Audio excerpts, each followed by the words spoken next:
గుంటు పెట్టాలనా? అరే గుంటు కాదు, కోట్నం పెట్టాలా?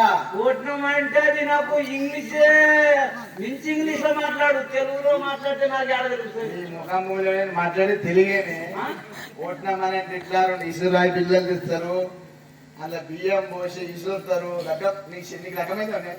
రకమైంది కానీ టీచర్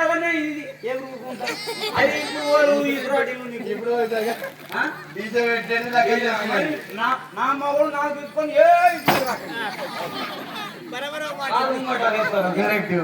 ఇప్పుడు ఆయన నామే దుంకావు.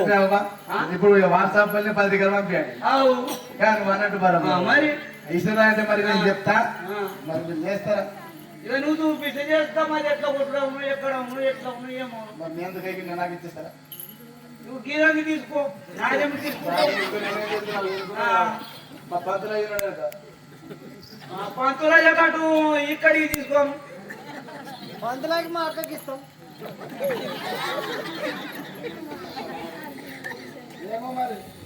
హలో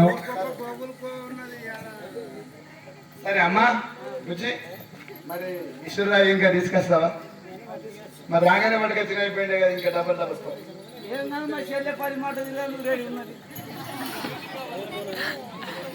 నువ్వు మాత్రం బ్యాగ్ గట్ల నీయకు, నువ్వు బ్యాగ్ గట్ల నీయకన్నా మంచిగా.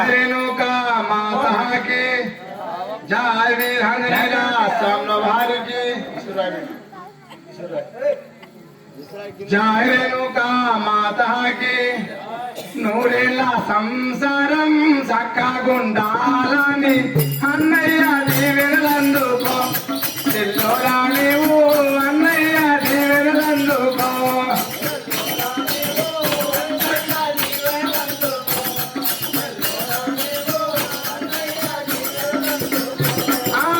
బావాల నీటికి నన్నిచ్చి నావన్న బాదారు వాడు వంటివా, చెల్లోరా నీవు బాదారు వాడు వంటివా.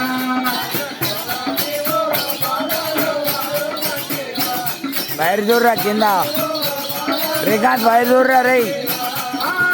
ముత్యాల పందిరి కింద నా ముగ్గురన్నాలు తీరేదారేను అయ్యంగా, ఓ ఎన్న రామ తీరేదారేను అయ్యంగా, ఓ అన్నలారా తీరేదారేను అయ్యంగా, ఓ అన్నలారా తీరేదారేను అయ్యంగా.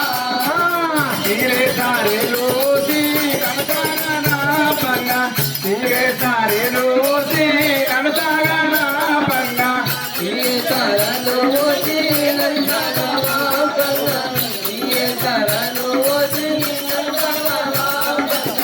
ఎడలేని దుఃఖాలచ్చేరు అన్నయ్య నాకు, ఎడలేని దుఃఖాలచ్చేరు అన్నయ్య నాకు, ఎడలేని దుఃఖాలచ్చేరు అన్నయ్య నాకు, ఎడలేని దుఃఖాలచ్చేరు.